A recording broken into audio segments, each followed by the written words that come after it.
नमस्कार दोस्तों, a very good morning. बहुत बहुत स्वागत है आपका आज की ताज़ा खबर में।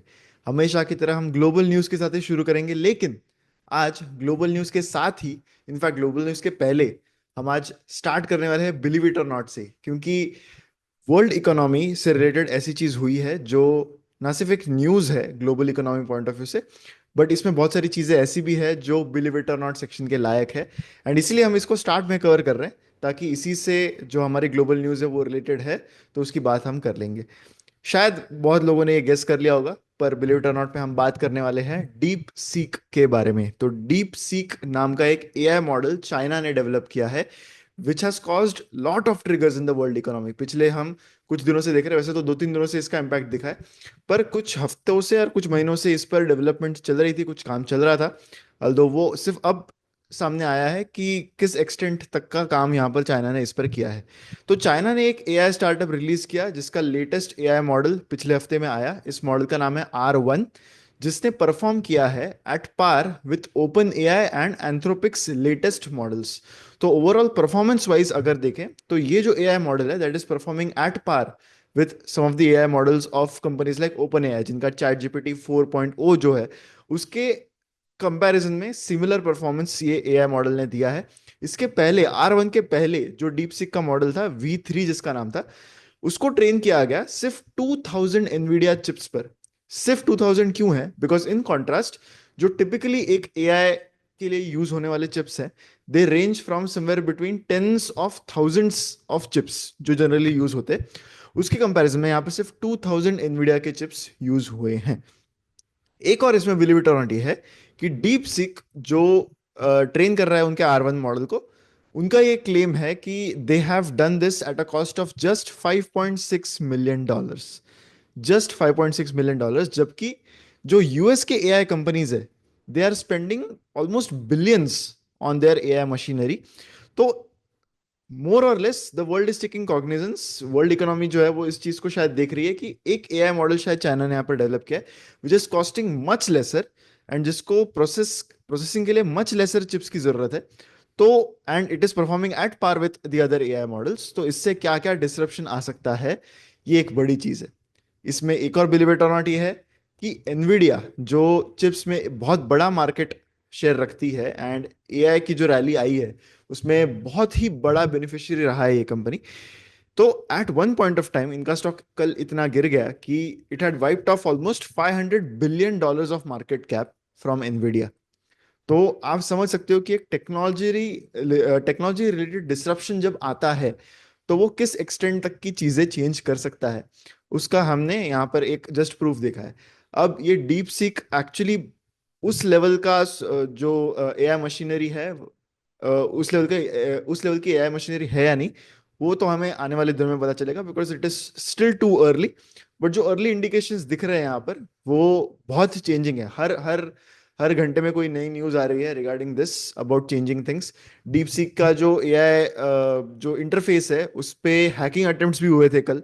तो बहुत चीजें यहाँ पर हो रही है अभी currently, and things are happening very fast. So कुछ दिन लगेंगे for the entire world to process कि एग्जैक्टली कितना डिसरप्टिव डीप सीक हो सकता है as far as the global technology is concern. Because आप समझ सकते हो कि कितने कितने चीजें इस पर राइड कर रही है। एआई एक बहुत ही बड़ा थीम इमर्ज हुआ है। अगर आप पिछले एक साल में भी देखोगे, तो यूएस के स्टॉक मार्केट से जो मैग्निफिसेंट सेवन है, they are mainly driven by AI related disruption जो आया है। अब अगर सच में ऐसा कोई एआई मॉडल है जो इतना डिसरप्टिव हो सकता है, तो what about all the money that has been spent, जो ऑलरेडी बहुत ये सारी कंपनीज ने स्पेंड किया है, आने वाले टाइम में भी स्पेंड करेंगे। वो सारे पैसे का क्या होगा? That remains a big question mark. And इसी के रिलेटेड थोड़े बहुत मूवमेंट्स आपको स्टॉक मार्केट्स में भी दिखेंगे। At one point Nasdaq was down by almost 3% yesterday. Now we come to the global news part of this. तो Nasdaq ऑलमोस्ट 3% से डाउन था एक पॉइंट ऑफ टाइम पर, एंड जो सेल ऑफ है that was fuelled by concerns about the potential AI stock bubble. So this was at the start of the market. जब market start हुए, तो Nasdaq was down by almost 2.7 to 3%। And यही यही यही concerns currently दिख रहे हैं US markets में about the emergence of deep seek. तो इसके डिटेल्स तो हमने ऑलरेडी डिस्कस कर लिए, एंड इसी वजह से सारे जो स्टॉक्स है देवर रिएक्टिंग। एनवीडिया जैसा one of the most valuable companies in the world, that was down by almost 17-18% at one point of time. Broadcom जो एक और chip related company है, that was down by 12% at one point. AMD was also down, Microsoft was also down by 4%. तो overall अगर हम देखें तो सारे ही tech related stocks they have reacted to this news. एक बहुत ही इंपॉर्टेंट हफ्ते के बीच में ये न्यूज आ रही है, बिकॉज इस हफ्ते में मेजर अर्निंग्स ड्यू है from companies like Meta, Microsoft, Tesla, Apple. तो ऐसे में ये भी देखना होगा कि फेडरल रिजर्व का क्या स्टांस रहेगा, क्योंकि वो अपनी पहली policy meeting of this calendar year रखने वाले हैं इसी वीक में। तो that remains another important thing to watch. And हालांकि पिछला जो वीक था that was positive for the US markets, but ऐसे काफी सारे कंसर्न्स करंटली यूएस मार्केट्स में लिंगर कर रहे हैं। तो यही सारी चीजें मेनली यूएस मार्केट रिलेटेड चीजें ड्राइव हो रही थी। इनफैक्ट जो डीप सी रिलेटेड चीजें हैं, they have impacted not just US markets, possibly Indian markets को भी इसने इम्पैक्ट किया है। अल्दो इंडियन मार्केट्स में एफआईआई सेलिंग से जो वीकनेस है उसके चलते डायरेक्ट इम्पैक्ट अब तक एसर्टन नहीं किया जा रहा है कि डीप सी की वजह से कितना हुआ है। बट ओवरऑल चाइना के टेक स्टॉक्स वर अप यस्टरडे। सॉफ्ट बैंक जो एक बड़ा इन्वेस्टर है इनटू अदर टेक स्टॉक्स, उनके शेयर्स ऑलमोस्ट 8 to 9% डाउन थे कल। सो इससे रिलेटेड बहुत सारे मार्केट्स में across the world there is a lot of reaction जो करंटली हमें दिखाई दे रही है। अगली न्यूज की ओर बढ़ते हैं, वो है चाइना का मैन्युफैक्चरिंग डेटा। तो जनवरी का जो मैन्युफैक्चरिंग डेटा अभी आया है चाइना का सामने, तो उसके मुताबिक मैन्युफैक्चरिंग एक्टिविटी कम हो गई है, विच इज़ अनएक्सपेक्टेड। ये अब तक ये एक काफ़ी सरप्राइजिंग चीज़ है कि जो मैन्युफैक्चरिंग एक्टिविटी वो श्रिंक हो गई है एंड 5 मंथ लो पर चली गई है। तो जो पीएमआई इंडेक्स है यहाँ पर चाइना का फॉर देयर मैन्युफैक्चरिंग एक्टिविटी, वो ड्रॉप हुआ है टू 49.1, जबकि दिसंबर के मंथ में ये 50.1 था। तो it has gone below the 50 mark, जो ग्रोथ को सेपरेट करता है फ्रॉम कॉन्ट्रैक्शन। तो इसी इसके चलते जो इकोनॉमिस्ट्स है चाइना में, उनका ये कहना है कि और भी स्टिमुलस की जरूरत है चाइनीज इकोनॉमी को। अल्दो और कितना स्टिमुलस देना पड़ेगा एंड उस स्टिमुलस से क्या फायदा होने वाला है, वो अब तक इतना क्लियर नहीं है, बिकॉज चाइना की गवर्नमेंट ऑलरेडी बहुत सारा स्टिमुलस दे चुकी है।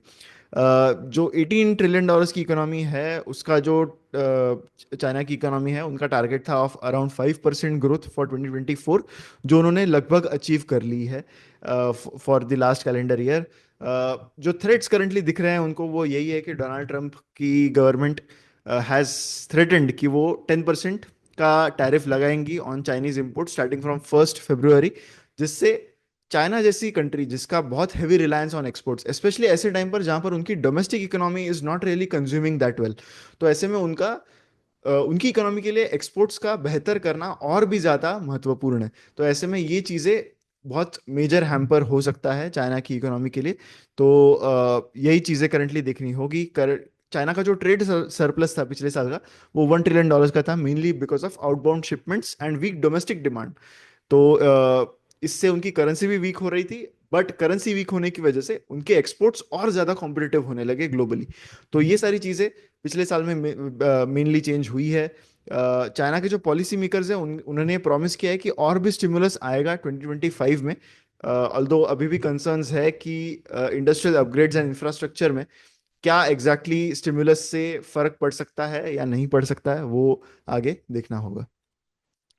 इंडियन इकोनॉमी की न्यूज की बात करते, तो सबसे पहली न्यूज है रिगार्डिंग सेंटर का एक initiation of anti dumping probe. तो बेसिकली पीवीसी रेजिन जो है, जो इंडिया में इंपोर्ट होता है from European union and Japan, तो उस पर because of a trade association pressure central government जो है उन्होंने एक इन्वेस्टिगेशन इनिशिएट किया है कि जो डंपिंग हो रहा है इंडिया में पीवीसी पेस्ट रेजिन का, जो mainly artificial leather and technical textiles में यूज होता है, तो ये जो डंपिंग है ये बहुत कम प्राइस में है या नहीं, इसका इन्वेस्टिगेशन बेसिकली गवर्नमेंट कर रहा है। बिकॉज अगर कोई ऐसा इंपॉर्टेंट मटेरियल इंडिया में डंप हो रहा है at a very cheap price, तो इससे डोमेस्टिक इंडस्ट्रीज जो है इंडिया की, वो हैम्पर होती है। तो directorate general of trade remedies, DGTR जो है, that is probing this issue, क्योंकि कुछ डोमेस्टिक कंपनीज ने ये एलिगेशन लगाया है कि ये चीप इंपोर्ट्स की वजह से मार्जिन जो है वो बहुत हैम्पर हो रहे हैं in the domestic industry.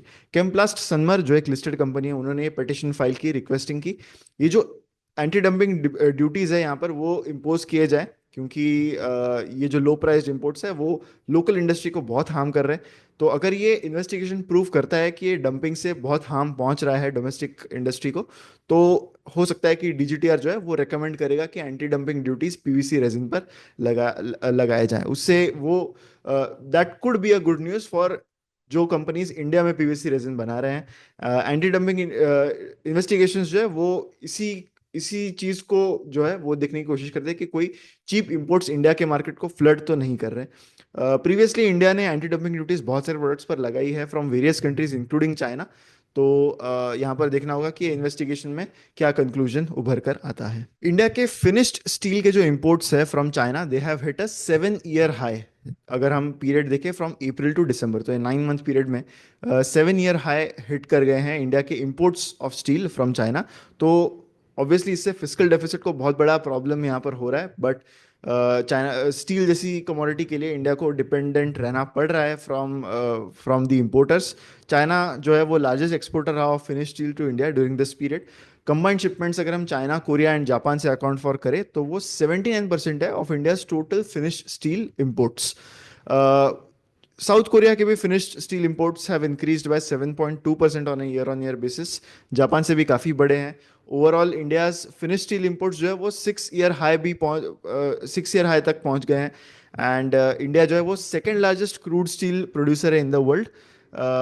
But still import पर डिपेंडेंस इंडिया का काफ़ी बड़ा है इस सेगमेंट में। तो यहाँ पर भी अगेन चीज़ें वही वही आ रही है कि अगर कोई ड्यूटी यहाँ पर लगा दी जाए, सेफ गार्ड ड्यूटी और टेम्परेरी टैक्स, जिससे एक्सेसिव स्टील इंपोर्ट्स जो है वो कम किए जाए, इस पर भी करंटली थोड़ा विचार विमर्श यहाँ पर जारी है। फिनिश स्टील के जो एक्सपोर्ट्स है from India, they dropped by 24%, 24.6% पिछले पिछले कैलेंडर ईयर में। तो क्लियरली इंडिया का जो consumption of steel that is increasing, क्योंकि एक्सपोर्ट्स कम हो रहे हैं और इंडिया को और भी ज्यादा इंपोर्ट्स करना पड़ रहा है। अब बढ़ते हैं स्टॉक वाइज न्यूज की ओर। सबसे पहले बात करेंगे आईटीसी के डीमर्जर की। तो आईटीसी होटल्स जिसका डीमर्जर फाइनलाइज हो चुका है, प्राइस भी डिस्कवर हो चुकी है। आईटीसी होटल्स के शेयर्स अब लिस्ट होंगे बीएसई और एनएससी पे कल से, that is 29 January, as per the announcement by the parent company यानी आईटीसी। तो डीमर्जर रेशियो 1:10 का फाइनल हुआ था। तो जिनके पास भी 10 शेयर्स है आईटीसी के, उनको एक शेयर मिलेगा आईटीसी होटल्स का। डीमर्जर के बाद 60% of ITC hotel shares they will be held by ITC share holders in proportion of their holdings, जबकि 40% जो है वो आईटीसी के पास ही रहेगा।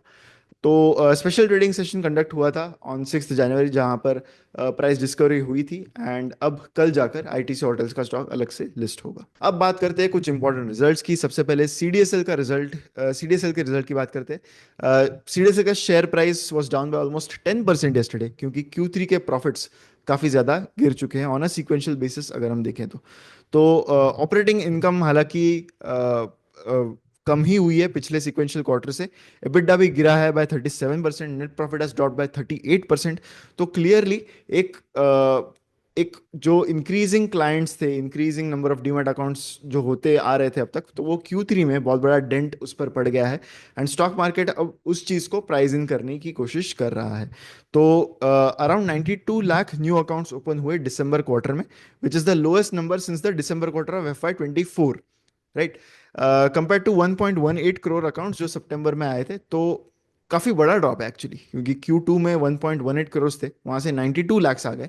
तो क्लियरली आई थिंक इसका बहुत बड़ा कंट्रीब्यूशन इसी वजह से भी है कि stock markets have not done that well over this period. तो ऐसे में नए अकाउंट्स ऑब्वियसली लोग उतना कीन नहीं होंगे टू ओपन।